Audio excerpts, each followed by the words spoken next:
Bapak, Ibu, Saudara, teman-teman terkasih dalam Tuhan Yesus. Pada hari ini saya berkesempatan membawakan renungan yang berjudul Dua Kendala. Dua kendala apa itu? Sebelum kita melanjutkan membahas tentang renungan hari ini, mari kita berdoa terlebih dahulu. Terima kasih ya Bapa atas berkat-Mu, dan kami bersyukur atas semua yang Kau beri pada saat ini ya Bapa.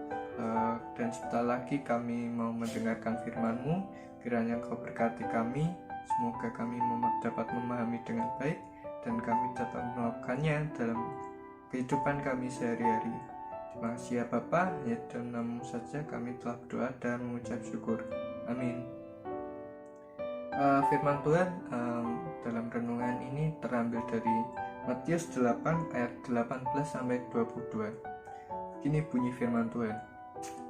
Hal mengikut Yesus. Ketika Yesus melihat orang banyak mengelilinginya, Ia menyuruh bertolak ke seberang. Lalu datanglah seorang ahli Taurat dan berkata kepadanya, "Guru, aku akan mengikut engkau, kemana saja engkau pergi." Yesus berkata kepadanya, "Serigala mempunyai liang dan burung mempunyai sarang, tapi anak manusia tidak mempunyai tempat untuk meletakkan kepalanya." Seorang lain, yaitu salah seorang muridnya, berkata kepadanya, "Tuhan, izinkanlah aku pergi dahulu menguburkan ayahku." Tetapi Yesus berkata kepadanya, "Ikutlah aku, dan biarlah orang-orang mati menguburkan orang-orang mati mereka." Itulah firman Tuhan untuk renungan hari ini. Kita akan membahas tentang renungan yang berjudul Dua Kendala. Dua kendala apa ini? Dua kendala ini adalah tentang hal mengikut Yesus. Mengikut Yesus merupakan suatu yang sulit, bukan hal yang mudah. Dan ketika kita mengikut Yesus, kita harus mengikut dengan sepenuh hati dan siap untuk menghadapi semua tantangan dan permasalahan yang ada. Bahkan Yesus pun bisa saja menolak kita karena mungkin kita tidak dengan sepenuh hati. Nah, dari firman ini kita dapat belajar dari ayat yang ke-19. Ada ahli Taurat yang bertanya pada Yesus dan ingin mengikut Yesus.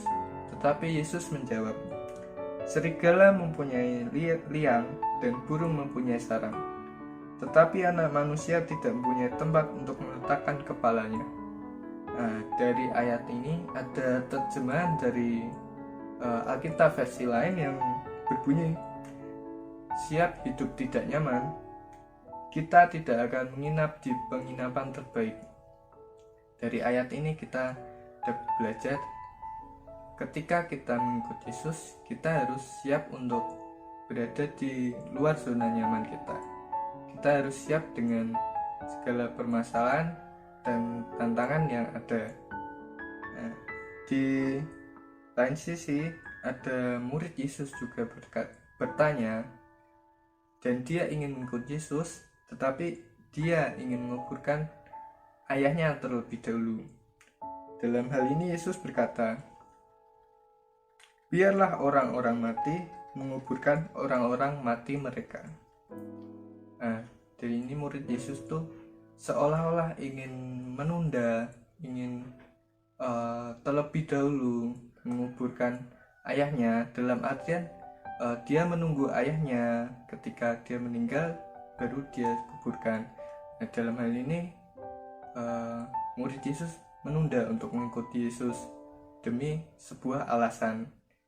Jadi untuk yang dapat kita belajar dari firman Tuhan hari ini, yaitu mengikut Yesus harus berani untuk keluar dari zona nyaman, tidak ingin merasakan enak-enak saja ketika mengikut Yesus, tapi harus siap untuk menerima permasalahan dan tantangan yang ada ketika kita mengikut Yesus.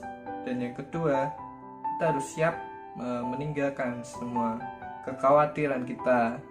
Jadi kita percayakan pada Yesus, karena ketika kita mengikut Yesus itu tidak ada ruginya. apapun yang kita khawatirkan, Yesus pasti tolong. Jadi kita harus percaya dengan sepenuh hati pada Yesus. Begitu firman Tuhan untuk hari ini. Sebelum mengakhiri, kita berdoa terlebih dahulu. Terima kasih ya Bapa atas firman yang Kau berikan pada kami ya Bapa. Kiranya Kau berkati firman-Mu ini yang meskipun sedikit intinya, tapi sebenarnya sulit untuk dilakukan ya Bapa. Kiranya Kau bimbing kami dalam melakukan firman-Mu ini dalam kehidupan sehari-hari kami. Hanya dalam nama-Mu saja kami tetap berdoa dan mengucap syukur. Amin. Gitu untuk firman Tuhan hari ini. Selamat menjalankan aktivitas selanjutnya. Tuhan Yesus memberkati.